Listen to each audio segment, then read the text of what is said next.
மாண்புமிகு பேரவைத் தலைவர் அவர்களே,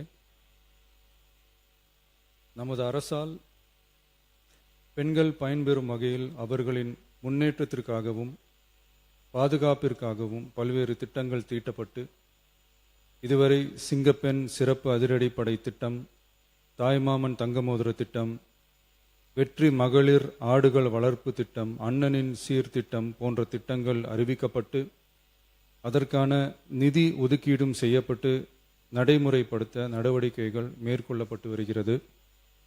மேலும் நமது அரசு மக்களின் வாழ்வாதார முன்னேற்றத்தினை முதன்மை நோக்கமாக கொண்டு வெற்றி தொலைநோக்கு திட்ட ஆவணத்தினை வெற்றி விஷன் டாக்குமெண்ட் வெளியிட்டுள்ளது. அந்த திட்ட ஆவணத்தின் அடிப்படையில் இலக்கு நிர்ணயம் செய்து பல்வேறு திட்டங்கள் அடுத்து வருகின்ற 1ஆம், 3ஆம் மற்றும் 5ஆம் ஆண்டிற்குள் நிறைவேற்றத்தக்க திட்டங்களாக வகைப்படுத்தப்பட்டுள்ளது. சிறப்பினமாக பெண்கள் பயன்பெறும் வகையில் பல்வேறு திட்டங்களுக்கு செயல் வடிவம் கொடுத்து இவ்வரசு நிறைவேற்றும். கடந்த 4 மாதங்களாக வளைகுடா பகுதியில் நிலவி வரும் போர் சூழல் காரணமாக எரிவாயு சிலிண்டர் கிடைப்பதில் தட்டுப்பாடு நிலவி வருகின்றது. இதனால் மாற்று எரிபொருளை பயன்படுத்தி வருவதாலும் எரிவாயு சிலிண்டர் விலை உயர்வினாலும் பொதுமக்கள் தங்களது வருவாயிலிருந்து கூடுதலான தொகையினை செலவிட்டு இன்னலுக்கு ஆளாகி வருகின்றனர்.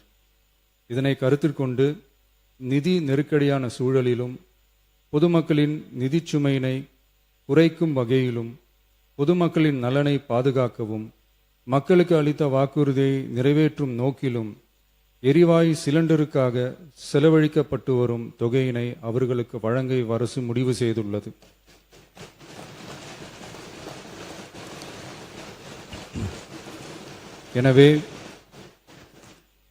எனவே குடும்பத் தலைவிகள் பயன்பெறும் வகையில் முதல் கட்டமாக அன்னபூர்ணி சூப்பர் 6 திட்டத்தில் ஆண்டிற்கு 3 விலையில்லா எரிவாயு சிலிண்டர்கள் வழங்கப்படும்.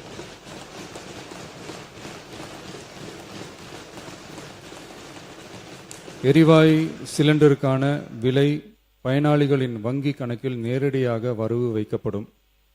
இத்திட்ட பயனாளிகள் எரிவாயு சிலிண்டர் பதிவு செய்து சிலிண்டர் பெற்றவுடன் எண்ணெய் நிறுவனங்களிடமிருந்து பட்டியல் பெற்று சிலிண்டருக்கான விலை பயனாளிகளின் வங்கி கணக்கில் வரவு வைக்கப்படும். இத்திட்டத்தினால் சுமார் 1,30,16,104 குடும்பங்கள் பயனடைவார்கள்.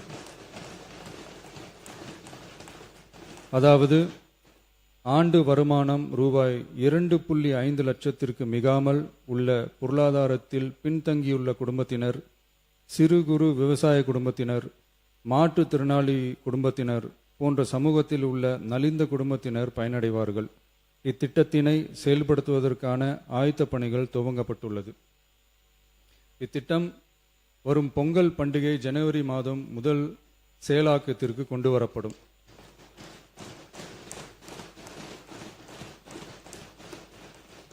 இத்திட்டத்திற்காக ஆண்டுதோறும் தோராயமாக 4000 கோடி ரூபாய் ஒதுக்கீடு செய்யப்படும் என்பதை மாண்புமிகு பேரவைத் தலைவர் வாயிலாக இந்த அவைக்கு தெரிவித்துக் கொள்ள விரும்புகிறேன்.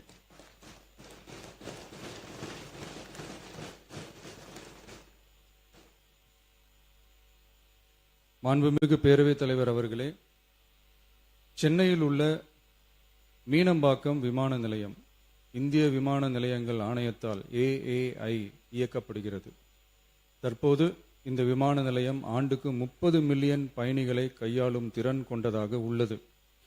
வளர்ந்து வரும் சென்னை மாநகரத்தின் தேவைகளை கருத்தில் கொண்டும் பயணிகளின் வசதிகளை கருத்தில் கொண்டும் தொழில் வளர்ச்சியினை கருத்தில் கொண்டும் சரக்கு போக்குவரத்தை அதிகரிக்கும் வகையிலும் புதிய விமான நிலையம் அமைப்பதற்கான தேவை ஏற்பட்டு உள்ளது.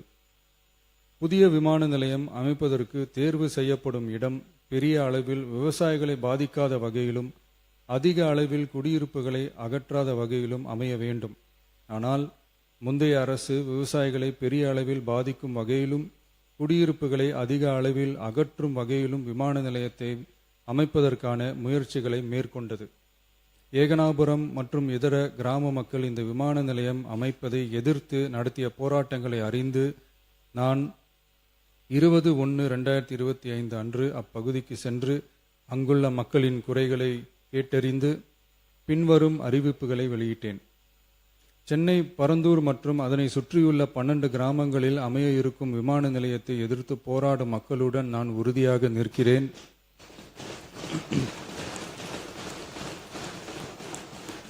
நீண்ட நாட்களுக்கு மேலாக இந்த திட்டத்திற்கு எதிராக போராடி வரும் விவசாயிகளுக்கு எனது ஆதரவை தெரிவித்துக் கொள்கிறேன். விவசாயிகளே நாட்டின் முதுகெலும்பு. இந்த விவசாய நிலங்களை பாதுகாக்க இந்த மக்கள் போராடி வருகிறார்கள்.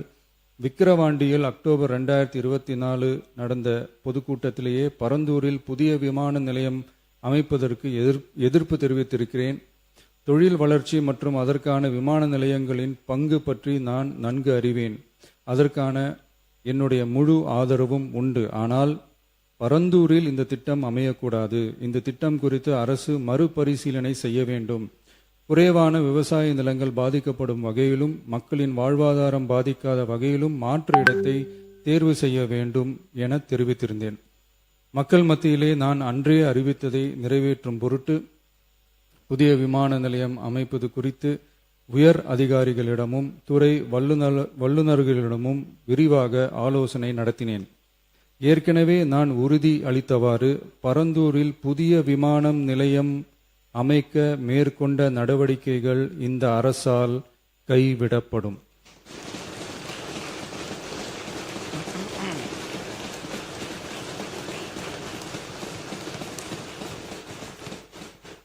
துறை சார்ந்த வல்லுநர்கள் மற்றும் கல்வியாளர்கள் ஆகியோர்களிடம் கலந்தாலோசித்து விவசாய நிலங்கள் மற்றும் குடியிருப்புகளுக்கு பெரிய அளவில் பாதிப்பு ஏற்படாதவாறு புதிய விமான நிலையம் அமைப்பதற்கான பொருத்தமான சில மாற்று இடங்கள் தேர்வு செய்யப்பட்டுள்ளன. அவ்விடங்களில் தொழில்நுட்ப ரீதியான சாத்தியக்கூறுகளை சம்பந்தப்பட்ட துறைகள் மூலம் விரிவான ஆய்வு மேற்கொண்டு புதிய விமான நிலையத்திற்கான இடம் விரைவில் இறுதி செய்யப்படும்.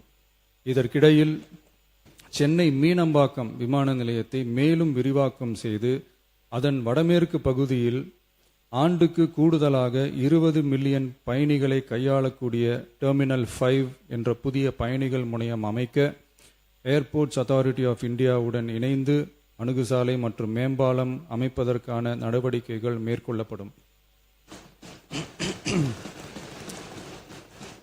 சென்னை மீனம்பாக்கம் விமான நிலையத்தில் தற்போது நடைபெற்று வரும் டெர்மினல் 3 பயணிகள் முனையம் கட்டுமான பணிகள் முடிவுற்ற பின் ஆண்டுக்கு 35 மில்லியன் பயணிகளை கையாளக்கூடியதாக இருக்கும். மேலும் புதிய டெர்மினல் 5 பயணிகள் முனையம் செயலாக்கத்திற்கு பிறகு ஆண்டுக்கு மொத்தம் 55 மில்லியன் பயணிகளை கையாளக்கூடியதாக இவ்விமான நிலையம் இருக்கும்.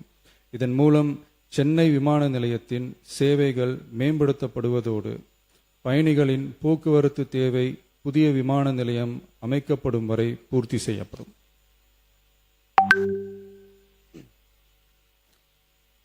மாண்புமிகு பேரவைத் தலைவர் அவர்களே, ஒரு மாநிலத்தின் உண்மையான முன்னேற்றம் என்பது அதன் பொருளாதார வளர்ச்சியால் மட்டுமல்ல, பெண் கல்வி, வேலைவாய்ப்பு, மருத்துவம், வணிகம் மற்றும் சமூக வாழ்வின் அனைத்து தளங்களிலும் சுதந்திரமாகவும் பாதுகாப்பாகவும் பங்கேற்கும் வாய்ப்புகளாலும் அளவிடப்படுகிறது.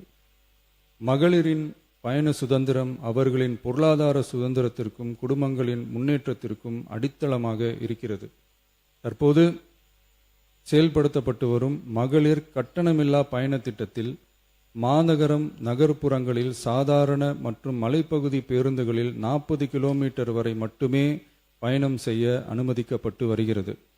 எக்ஸ்பிரஸ், எல்எஸ்எஸ், டீலக்ஸ் பேருந்துகள் மற்றும் புறநகர் பேருந்துகளில் கட்டணமில்லா பயணம் அனுமதிக்கப்படுவதில்லை. தமிழ்நாட்டின் எந்த பகுதியிலும் வசிக்கும் ஒரு மகளிரும் போக்குவரத்து கட்டணத்தால் தமது வாய்ப்புகளை இழக்கக்கூடாது என்ற சமூக நீதி சிந்தனையை இவ்வரசு முதன்மையாக கொண்டுள்ளது. இதனை கருத்தில் கொண்டு மகளிர் கட்டணமில்லா பயண திட்டத்தை விரிவுபடுத்தி பெருமளவில் பயனளித்திடும் விதமாக வெற்றி பயணம் என்ற பெயரில் தேசத்தந்தை மகாத்மா காந்தியடிகளின் பிறந்த நாளான அக்டோபர் 2ஆம் தேதி முதல் செயல்படுத்த அரசு முடிவு செய்துள்ளது என்பதை இந்த மாமன்றத்தில் மகிழ்ச்சியுடன் அறிவிக்கிறேன். அதன்படி முதல் கட்டமாக மாநகரம் நகரங்களில் சாதாரண பேருந்துகள் மட்டுமின்றி மாநகரம் நகர்ப்பகுதிகளில் இயங்கும் எக்ஸ்பிரஸ், LSS, டீலக்ஸ் அரசு பேருந்துகளிலும் மகளிர் கட்டணமில்லா பயணங்கள் மேற்கொள்ளலாம். மேலும் கூடுதலாக மாவட்டங்களுக்கிடையே பயணம் மேற்கொள்ள ஏதுவாக புறநகர் மற்றும் மலைப்பகுதிகளில் சாதாரண கட்டண பேருந்துகளிலும் மகளிர் கட்டணமில்லா பயணங்கள் மேற்கொள்ளலாம். இத்திட்டத்தில் பயன்பெற வருமான உச்சவரம்போ மற்றும் மேற்கொள்ள விரும்பும் பயண எண்ணிக்கையிலேயோ கட்டுப்பாடுகள் இல்லை. வெற்றி பயண திட்டம் இதர சேவைகளிலும் படிப்படியாக விரிவுபடுத்தப்படும். இதன் மூலம் மாநிலம் முழுவதும் மகளிருக்கான எளிதில் அணுகக்கூடிய பொது போக்குவரத்து வசதி பெருமளவில் கிடைக்கும். இதன் மூலம் மாணவிகள் தொலைதூரத்தில் உள்ள கல்லூரிகளுக்கு செல்லவும், பணியிடங்களுக்கு செல்லவும், மருத்துவம் மற்றும் அத்தியாவசிய சேவைகளுக்கும் கட்டணமின்றி பேருந்துகளில் பயணிக்க இயலும். மாண்புமிகு பேரவைத் தலைவர் அவர்களே, வெற்றி பயணம் என்பது கட்டணமில்லா ஒரு பேருந்து பயணம் மட்டுமல்ல, ஒரு மாணவியின் கல்வி, ஒரு தொழிலாளியின் வேலைவாய்ப்பு, ஒரு தாயின் குடும்ப பொறுப்பு, ஒரு தொழில் முனைவோரின் முன்னேற்றம் போன்றவற்றை உறுதி செய்யும் சமூக முதலீடாகும். தமிழ்நாட்டின் எந்த பகுதியில் வாழ்ந்தாலும் மகளிரின் இயக்க சுதந்திரத்திற்கும் பொருளாதார முன்னேற்றத்திற்கும் அரசு உறுதுணையாக இருக்கும். இத்திட்டத்தின் கீழ் திருநரும் டிரான்ஸ்ஜெண்டர் கட்டணமில்லா பயணங்கள் மேற்கொள்ளலாம். வெற்றி பயணம்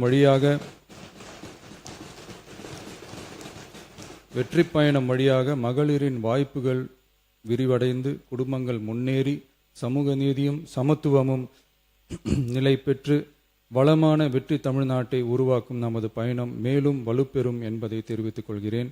இத்திட்டத்தை செயல்படுத்துவதன் மூலம் ஆண்டுதோறும் தோராயமாக 6000 கோடி ரூபாய் செலவினம் ஏற்படும்.